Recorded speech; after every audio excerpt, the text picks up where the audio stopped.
Alors, le titre de mon message ce matin, « Marcher selon la chair ou l'esprit ». Et en ce début d'année, c'est toujours bon de s'arrêter, de réfléchir et d'évaluer où est-ce qu'on en est rendu dans notre vie. Que ce soit dans ma vie familiale, dans ma vie financière, dans ma vie de couple, dans ma vie avec mes enfants, dans ma vie d'amitié ou dans ma vie spirituelle. C'est bon de faire un survol et de voir où j'en suis rendu. Est-ce que je suis sur le bon chemin? Est-ce que j'ai besoin de changer des choses? Ou suis-je en train de me perdre? Suis-je en train de dévier? Et c'est bon de faire du ménage, de tasser des choses, de prendre des bonnes décisions afin d'aller vers l'avant. Et souvent, en début d'année, on est comme attiré vers cela, de changer des choses, de prendre des décisions, de faire du ménage. Et justement, ma fille m'a appelé, elle m'a pas appelé, mais elle m'a écrit cette semaine. Elle dit, « Maman, j'ai fait le ménage dans tout mon linge. » Alors, et c'est comme un air d'aller qu'il y a en début d'année pour ça. Il y en a que c'est dans leur linge. Bon, il y en a que ça va un grand ménage dans la maison. Il y en a qui vont vider leurs armoires, leur garde-robe. Il y en a qui vont prendre des nouvelles résolutions. Ils en ont dit que moi, je vais me mettre en forme cette année. Moi, je vais mieux manger cette année. Moi, je vais recommencer à lire ma Bible cette année. Et on veut prendre beaucoup de décisions comme ça. Et quand je regarde l'année qui vient de passer derrière moi, est-ce que je ressemble encore plus à mon Seigneur? C'est bon de se poser ces questions-là. Il ne faut pas avoir peur de se poser des questions. Des fois, on a peut-être peur de répondre, mais il ne faut pas avoir peur de poser des questions. Est-ce que je ressemble encore plus à mon Seigneur? Est-ce que j'ai grandi spirituellement dans ma dernière année? Ou dois-je prendre de nouvelles décisions pour changer des choses? Et quand on décide de suivre Jésus, ça ne s'arrête pas là. Quand on prend la décision de suivre Jésus, bien sûr que Jésus vient vivre au-dedans de nous et notre vie change. Il y a des changements qui se produisent. Et comme dans 2 Corinthiens chapitre 5, verset 17 nous dit, « Si quelqu'un est en Christ, si tu vis en Jésus, si tu as invité Jésus à venir dans ta vie, si tu as décidé de suivre Jésus, il est une nouvelle créature, une nouvelle personne, une nouvelle vie commence. Les choses anciennes sont passées. Ta vie en arrière de toi, tout ton passé, c'est terminé. Voici, toutes choses sont devenues nouvelles. Alléluia. Toutes choses, c'est du passé et on doit les laisser là. On ne doit pas les reprendre. On les laisse là. Quand tu as donné ta vie, est-ce que ta vie a changé?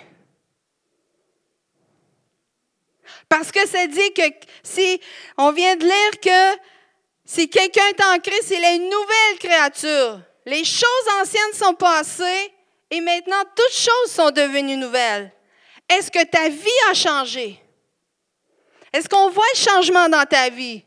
Est-ce que tes pensées ont changé? Est-ce que ton comportement a changé? Est-ce que c'est apparent que tu as donné ta vie à Jésus? Est-ce qu'on est capable de dire, oui, cette personne-là est chrétienne. Cette personne-là suit Jésus. Est-ce que les gens autour de toi ont dit, « Hey, t'as changé, on ne te reconnaît plus. Qu'est-ce qui s'est passé avec toi? » Il y en a qui vont être contents, puis il y en a qui ne seront pas contents parce qu'ils veulent que tu vives encore dans le péché avec eux.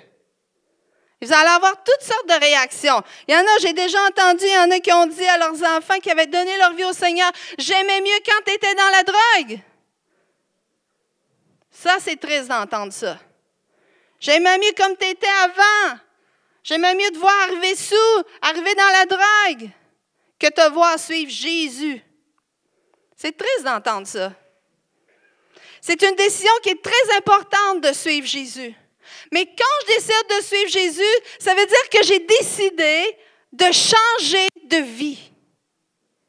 On n'a pas juste donné notre vie au Seigneur, on a décidé de changer de vie. On a décidé de changer de pensée. On a décidé de changer de comportement. de façon de vivre. Une décision amène une action. Parce que si j'attends, je vais attendre longtemps. Les changements n'arrivent pas toutes seuls. Ça me demande des efforts, des actions. Ça me demande de me lever. Si tu veux changer de carrière, il va falloir que tu t'armes de patience, de courage et de détermination. Est-ce que tu as déjà entendu cette phrase-là? Si tu veux quelque chose dans la vie, il va falloir que tu travailles fort. Ça ne vient pas toute seule, les choses. C'est comme ça, la vie. Les changements n'arrivent pas toutes seuls. C'est la même chose dans tous les niveaux de ta vie. Si tu veux perdre du poids, il va falloir que tu travailles fort et que tu te prives de certains aliments.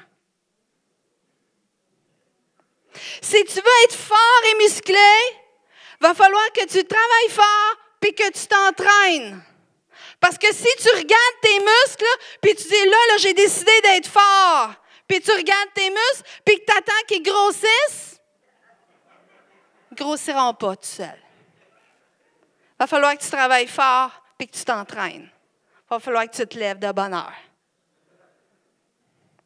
Si tu veux être en bonne santé et vivre vieux, il va falloir que tu changes ton alimentation, puis que tu arrêtes de manger mal. Si tu veux être chrétien, un enfant de Dieu, il va falloir que tu changes de vie. Mais quand on prend une décision, qu'importe la décision, tout à coup, il y a une guerre qui commence dans ta chair. Si tu veux perdre du poids, tout à coup, tu as le goût de manger tout le temps. Je ne sais pas s'il y en a qui ont remarqué. Si tu veux mieux manger, tout à coup, tu as le goût de manger du sucré, des chips, du chocolat, du Pepsi.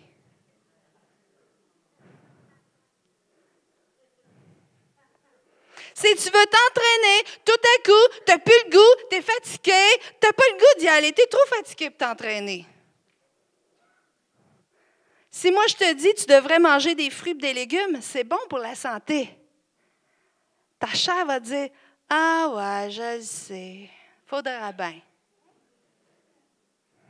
N'est-ce pas? C'est comme si tout à coup, quand tu veux prendre une décision, ta chair se réveille. Toi, tu vas aller dans une direction, mais ta chair va aller dans une autre direction. Ta chair ne veut pas aller dans la même direction que toi. Dans Galates chapitre 5, versets 16 à 17, me dit, « Je dis donc, marchez selon l'esprit et vous n'accomplirez pas les désirs de la chair, car la chair a des désirs contraires à ceux de l'esprit. Et l'esprit en a de contraires à ceux de la chair. Ils sont opposés entre eux, afin que vous ne fassiez point ce que vous voudriez. » Il y a une guerre en toi. Il y a une sérieuse guerre en toi. Dans Romains chapitre 8, verset 6 me dit, « Et l'affection de la chair, c'est la mort. Tandis que l'affection de l'esprit, c'est la vie et la paix. » Il y a une différence énorme entre les deux. Si tu affectionnes la chair, tu vas mourir. Si tu affectionnes l'esprit, tu vas vivre. Alléluia. Dans Romains 8, versets 13 à 14, « Si vous vivez selon la chair, vous mourrez. Mais si par l'esprit vous faites mourir les actions du corps, vous vivrez. Car tous ceux qui sont conduits par l'Esprit de Dieu sont fils de Dieu. » Dans Matthieu 26, 41, me dit aussi, « Veillez et priez, afin de ne pas tomber, que vous ne tombiez pas dans la tentation. » Il faut veiller, il faut prier. Pourquoi? Pour ne pas tomber dans la tentation. Parce que si tu ne pries pas et tu ne veilles pas, tu vas tomber dans la tentation. C'est Jésus qui dit cette parole-là. Là. Et si tu ne pries pas, si tu ne veilles pas, tu vas tomber dans la tentation. Prie et veille afin de ne pas tomber. L'esprit est bien disposé. On veut bien, mais la chair est faible. Et surtout, ne dis pas, « Ah, moi, je suis assez fort, je ne tomberai pas. » Ne dis surtout pas ça, parce que c'est un mensonge de l'ennemi que l'ennemi veut te faire croire. Ta chair va toujours te tirer vers le bas. Elle veut te détruire et elle veut te tuer. C'est comme une balance. Là, j'ai un micro dans les mains, mais c'est comme une balance. Si un monte, l'autre descend. Si l'autre monte, l'autre descend. C'est automatique. Les deux ne peuvent pas vivre. Les deux ne peuvent pas monter. Les deux ne peuvent pas être à terre. Si un prend de la force, l'autre perd de la force. Mais si l'autre prend de la force, c'est l'autre qui va perdre de la force. On ne peut pas avoir les deux. C'est impossible. Alors c'est pour ça qu'il faut faire mourir la chair. Dans 1 Corinthiens, chapitre 10, verset 12, ça dit, c'est pourquoi, si quelqu'un se croit debout, si tu crois que tu es fort, qu'il prenne garde de ne pas tomber. Veille et prie. L'ennemi va toujours essayer de te faire croire que tu es capable, qu'aujourd'hui, tu es assez fort, alors tu n'as pas besoin de prier.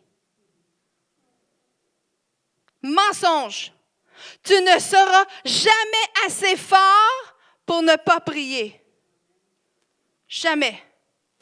Notre Seigneur Jésus-Christ, lorsqu'il était sur la terre, il priait à tous les jours. Et même parfois, il passait des nuits dans la prière. Pourtant, c'était le Fils de Dieu. Mais il ne pouvait pas se permettre de s'éloigner de son Père. Alors, si le Seigneur Jésus avait besoin de cela à chaque jour, qui suis-je? J'ai vraiment besoin de Dieu. On a vu tantôt que dans Galates 5, 17, car la chair a des désirs contraires à ceux de l'esprit. Si tu écoutes ta chair, si tu lui portes de l'attention, si tu l'affectionnes, si tu la nourris, elle va t'emmener dans le péché. Elle va te détruire. Les désirs de ta chair, les passions de la chair, c'est ce qu'ils veulent. C'est t'emmener dans le péché. L'ennemi se sert de cela pour t'emmener là. Et ça, c'est un avertissement ce matin. Si tu te fies sur ta chair, et cette voix qui te dit de te tenir tranquille, là, ça veut dire que l'ennemi a déjà fait un pas dans ta vie. Si tu commences à écouter cette voix-là, relax. T'es correct aujourd'hui. Tu peux en sauter une.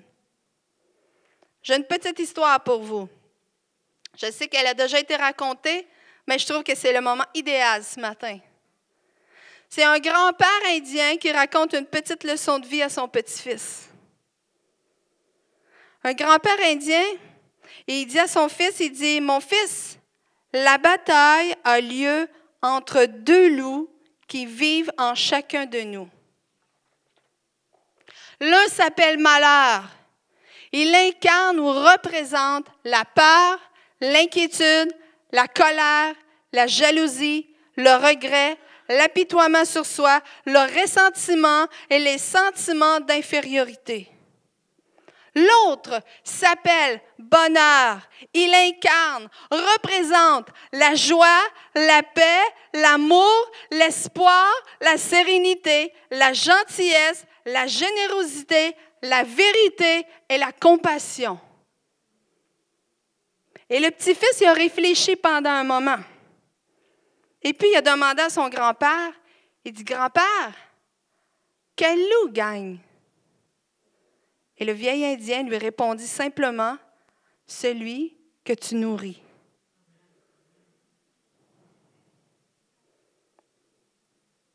La décision vient de toi. C'est celui que tu vas nourrir. Ta chair ou l'esprit.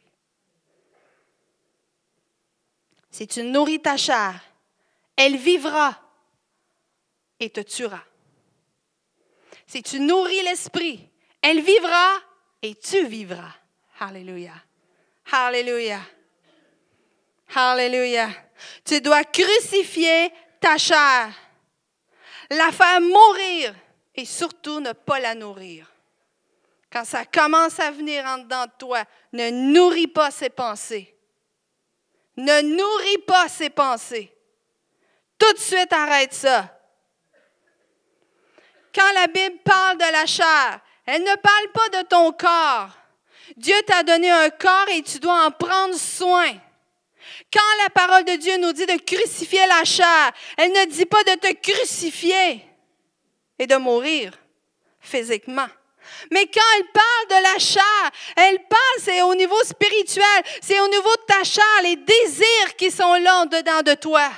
Il y a des désirs qui montent et si tu les nourris, ils vont prendre toute la place. Ce n'est pas ton corps, c'est ce qu'il y a en dedans. Et notre corps, c'est comme une machine, mais c'est la plus belle machine qui a été inventée. Et elle a été inventée par notre Dieu. Alléluia. Et si tu veux qu'elle dure longtemps, ta machine, fais-y attention. Prends-en soin. C'est une bénédiction que Dieu nous donne, mais il faut en prendre soin. Dans Galates 5, versets 24 à 25,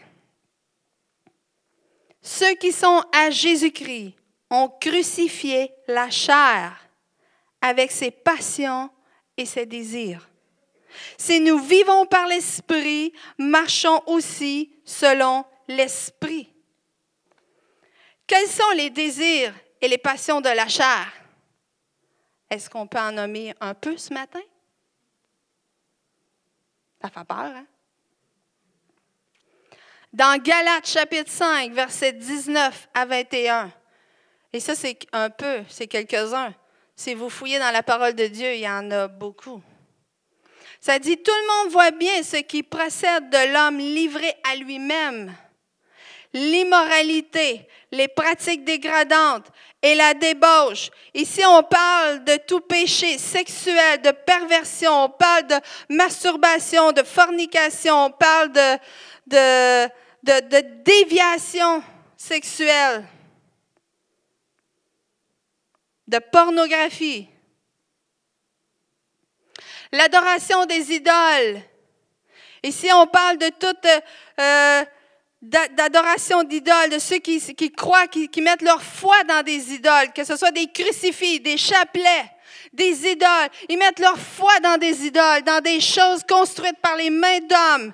La Bible parle de ces choses. C'est une abomination pour l'Éternel.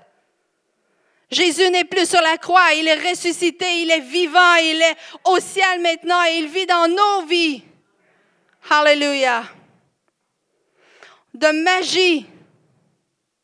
Et on parle ici d'occultisme. La Bible écrit toutes ces choses-là, d'occultisme, d'aller parler avec les morts, les médiums, l'horoscope. Excusez. L'horoscope, parler avec des morts, parler avec des esprits. L'illusionniste. Un affaire comme ça, là. Et aujourd'hui, on en fait des spectacles avec ça. Vous ne savez pas ce qui se cache derrière ça. C'est contre Dieu. C'est diabolique. Les haines, les querelles, les jalousies, les accès de colère, les rivalités, les dissensions, les divisions, tout ce qui a rapport avec la chicane, la jalousie, envier les autres. L'amertume, l'envie, envier les autres, envier les choses, l'ivrognerie, trop boire, les orgies et autres choses de ce genre. Je ne puis que répéter ce que j'ai déjà déclaré à ce sujet. Ceux qui commettent de telles actions n'auront qu'une part à l'héritage du royaume de Dieu. Pourquoi?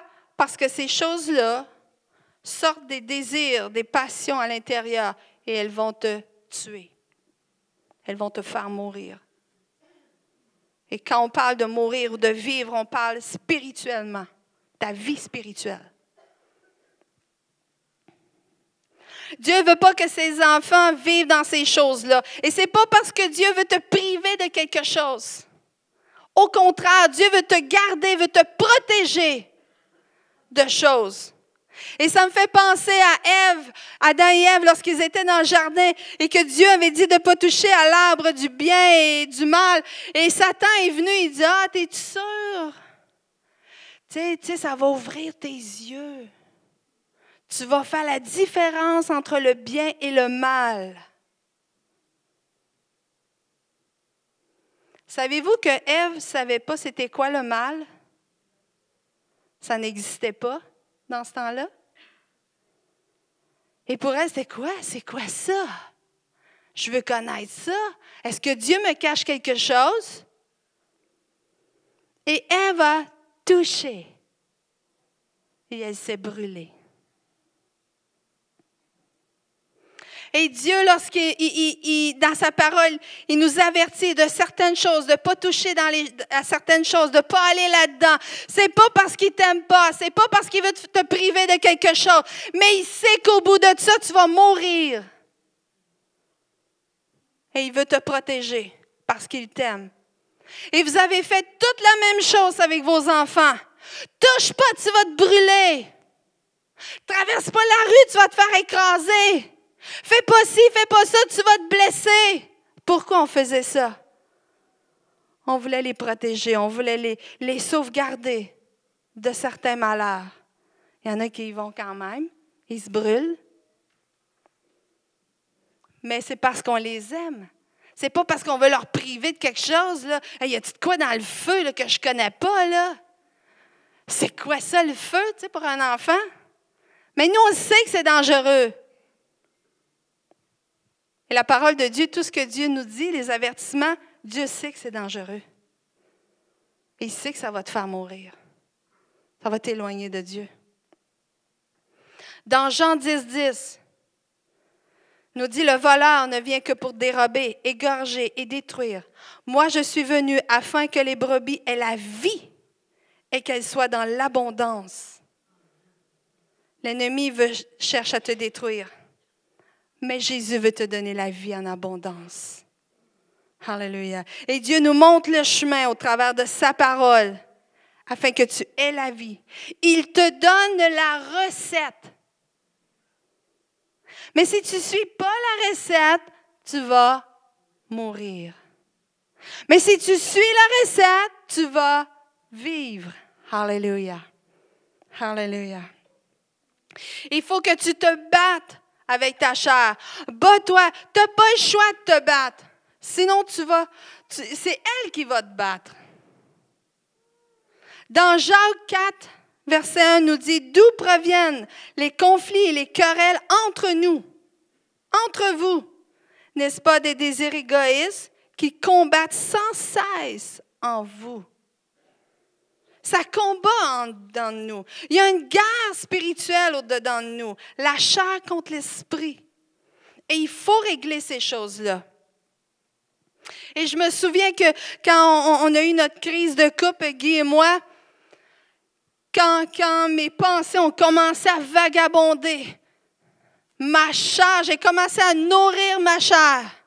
J'ai commencé à céder à ça. Et là, j'ai commencé à regarder les hommes, à regarder les autres. Puis, ils avaient donc l'air mieux que mon mari. Et puis là, en dedans de moi, je me disais, non, il faut pas. Saint-Esprit, Dieu, aide-moi. Mais ma chair, parce que j'ai ouvert la porte, parce que j'ai commencé à l'affectionner, j'ai commencé à désirer. C'est devenu la guerre de ma vie pour ne pas tomber. C'est devenu toute une guerre. Ma chair me tirait vers le bas. Ma chair me tirait vers le péché. Ma chair me tirait vers ces choses-là. Mais en dedans de moi, je ne voulais pas. Je criais à Dieu. Je disais, Dieu, aide-moi, protège-moi, garde-moi, je ne veux pas tomber. Mais ma chair me dit, ah, mignon, j'en veux. Ça a l'air drôle, là, mais c'est pas drôle pantoute.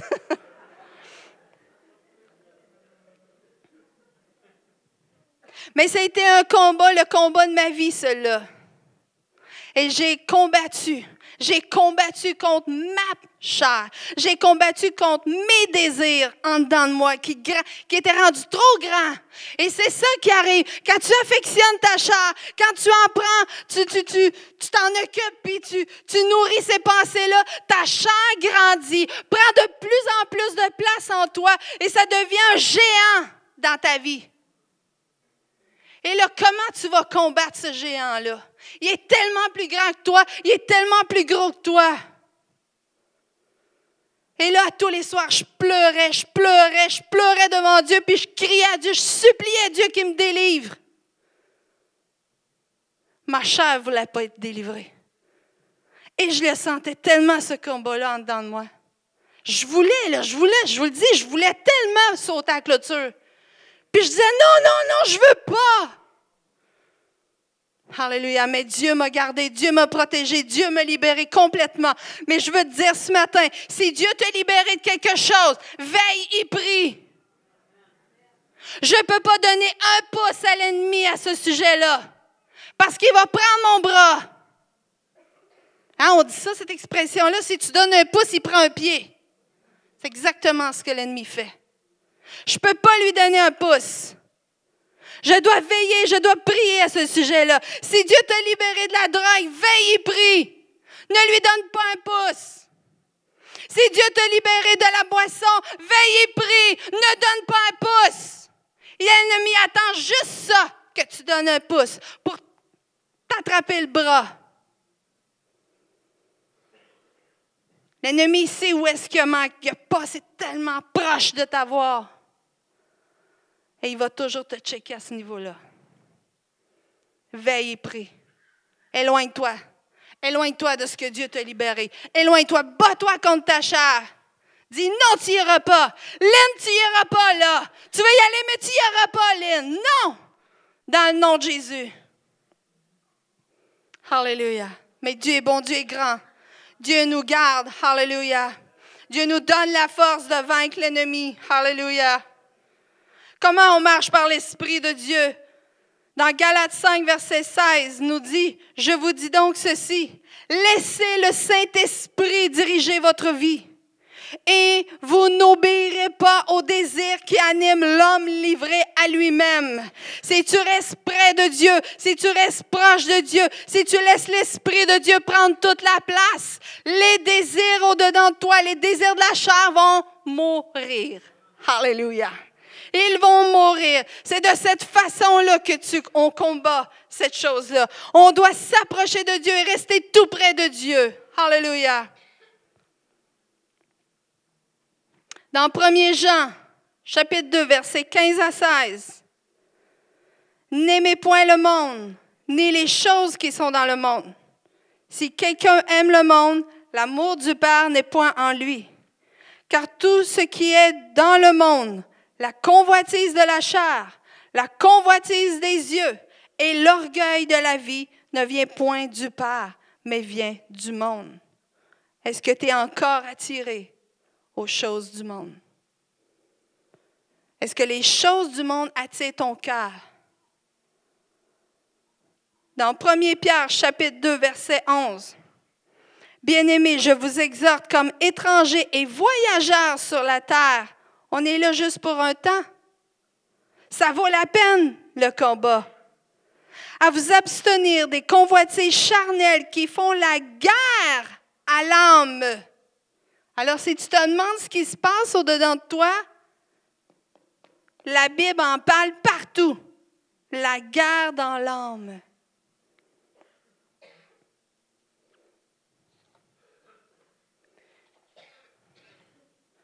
Je ne le dirai jamais assez. Si tu t'éloignes de Dieu, si tu négliges ta relation avec Dieu, l'ennemi prend de la force en toi.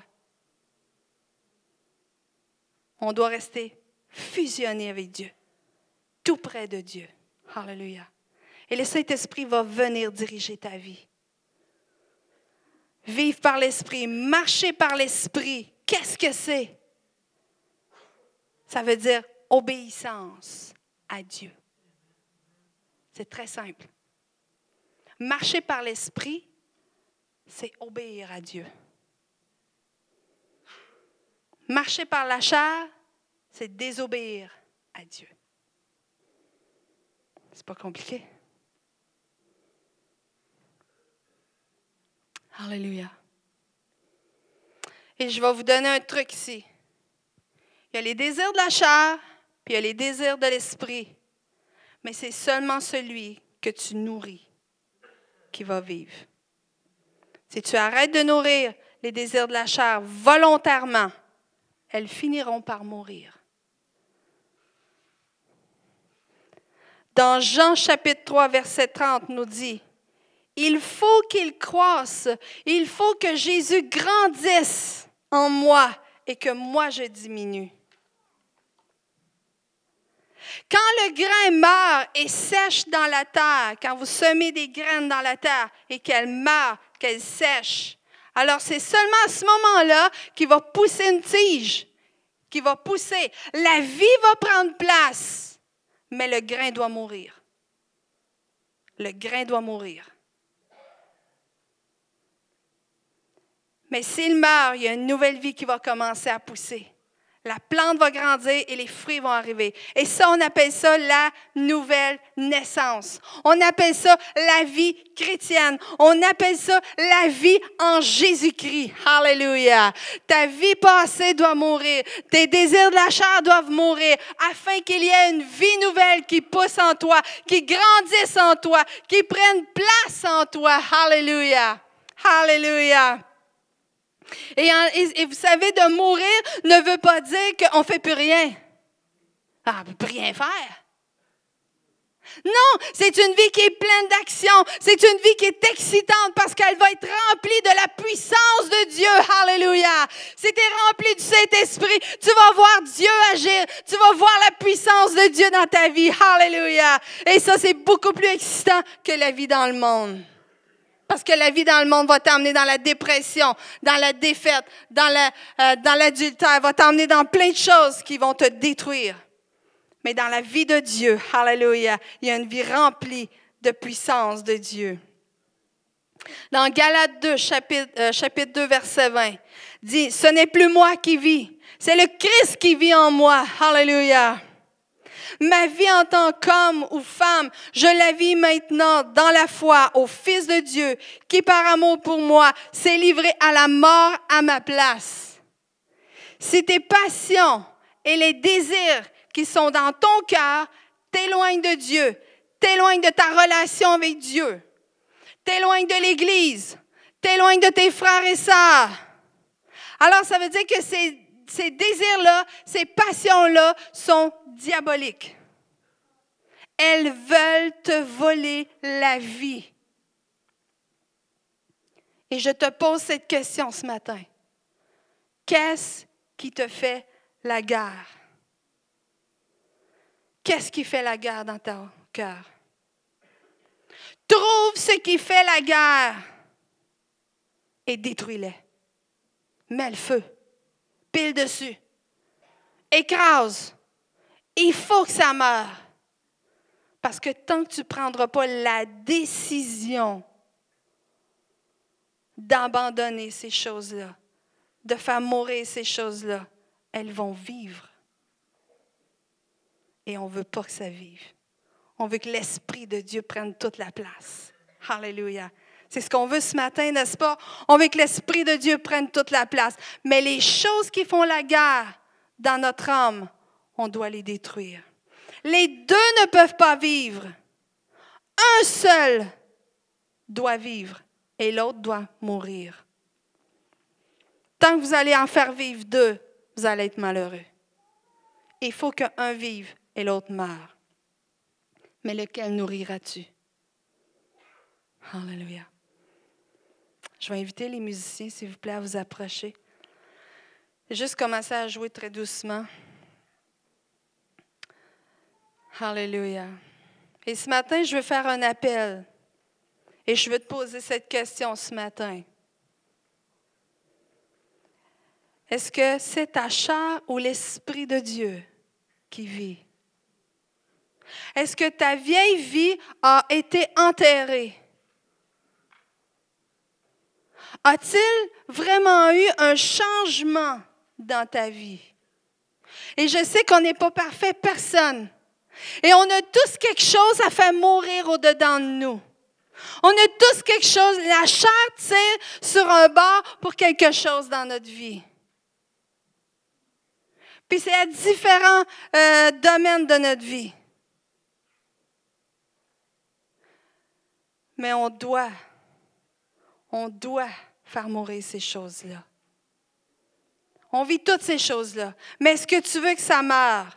Est-ce que tu veux prendre la décision ce matin que les choses doivent mourir? Que les choses doivent s'arrêter? Il faut que ça arrête. Je veux vivre par l'Esprit de Dieu. Je veux marcher par l'Esprit de Dieu. Alléluia. Est-ce que tu veux marcher par l'Esprit de Dieu? Est-ce que tu veux avoir la vie de l'Esprit de Dieu en toi? Alléluia. Prendre toute la place et faire mourir les œuvres de la chair pour que ça s'arrête. Alléluia.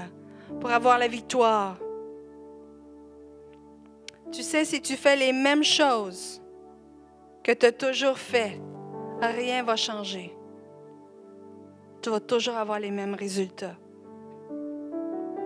Crois pas avoir un résultat différent en faisant toujours la même chose. Il est temps pour du changement. Il est temps de changer des choses. Il est temps pour des nouvelles disciplines dans notre vie. Alléluia. Entre dans la présence de Dieu, dans la prière. Apprends à écouter l'Esprit de Dieu. Il y a des révélations pour toi. On ne veut pas juste vivre une nouvelle année, mais on veut vivre une vie nouvelle. Alléluia. On veut entrer dans une nouvelle dimension. Alléluia, cette année. On veut monter d'un échelon. On veut monter à un autre niveau, une autre marche. Alléluia. Vous savez, le Seigneur revient bientôt. Ça dit que dans la fin des temps, que la foi va refroidir. On ne veut pas en faire partie. On ne veut pas faire partie de ceux que la foi va refroidir. On ne veut pas faire partie de ceux qui vont abandonner Dieu juste au moment où le Seigneur revient.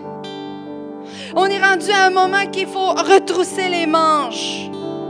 Ça dit que dans la fin, les temps vont être plus difficiles. On n'a pas été surpris de ça. Mais dis, comment ça se fait que c'est plus difficile? La parole de Dieu nous le dit. Parce que l'ennemi, on est rendu à la fin et l'ennemi lui reste juste un peu de temps et il se déchaîne. Il veut ta vie, il veut ta peau et il va tout faire pour te détruire. Mais toi, il faut que tu retrousses les manches puis tu dises non. Je ne mourrai pas, mais je vivrai dans le nom de Jésus. Alléluia. Alléluia. Je vais grandir, je vais m'approcher de Dieu. Alléluia. Et ce matin, je fais un appel et vous pouvez venir vous approcher. Vous pouvez vous lever aussi pour entrer dans la présence de Dieu. Alléluia. Et venez ce matin. Je vais prier pour vous. Alléluia. Seigneur, aide-moi. Aide-moi à faire mourir les œuvres de la chair. Seigneur, aide-moi à vivre, à marcher dans l'esprit. Seigneur, crée en moi le vouloir et le pouvoir de le faire. Parce que toute seule, j'y arrive pas. C'est difficile. Peut-être que c'est la guerre de ta vie aussi. Seigneur, donne-moi, crée le vouloir et le pouvoir de le faire. Alléluia. Alléluia. Commence à dire, je ne mourrai point dans le nom de Jésus. Mais je vivrai dans le nom de Jésus. Alléluia. Alléluia. Merci Seigneur. Merci Jésus. Alléluia. Gloire à toi Seigneur.